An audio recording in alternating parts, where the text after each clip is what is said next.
যে প্রাণগুলো গিয়েছে তারা কি আমাদের দেশের সম্পদ নয়? সুপ্রিম কোর্টের আইনজীবী ব্যারিস্টার অনিক আর হক বলেছেন, মেট্রো রেল, এলিভেটেড এক্সপ্রেসওয়ের কথা বলি, এগুলো আমাদের দেশের সম্পদ, কিন্তু যে প্রাণগুলো গিয়েছে তারা কি আমাদের সম্পদ নয়? তারা চলে যাওয়ায় সম্পদ তো আরও বেশি ক্ষতি হচ্ছে। মৃত্যু বন্ধ করুন। দেশের বিভিন্ন জায়গায় আন্দোলনরত বিক্ষোভকারীদের উপর গুলি না চালানোর নির্দেশনা চেয়ে করা রিটের শুনানিতে এসব কথা বলেন তিনি।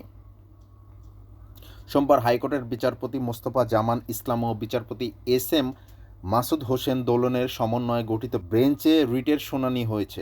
আদালতে রিটের পক্ষে শুনানি করেন জ্যেষ্ঠ আইনজীবী জহিরুল ইসলাম খান পান্না ও ব্যারিস্টার সারা হোসেন ও ব্যারিস্টার অনিক আর হক।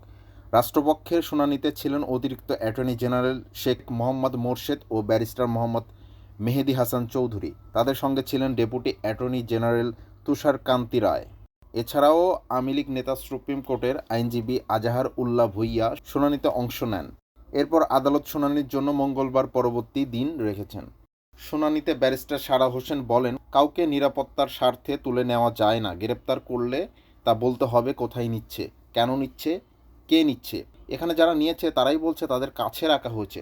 কোনো আইনে নেই এভাবে কাউকে তুলে নেওয়া যায়। আপনাদের সামনে যাতে তাদের হাজির করা হয় অথবা মুক্ত করে দেওয়া হয়। ডিবি বলছে নিরাপত্তার স্বার্থে রাখছি, এই ক্ষমতা তাদের কোথায় দেওয়া আছে? একজনকে তার ইচ্ছার বিরুদ্ধে তুলে নিয়ে অন্য কারো কাছে রাখা যাবে কোথায় আছে? কোথাও লেখা নেই এভাবে কাউকে তুলে নিয়ে যাওয়া যায়।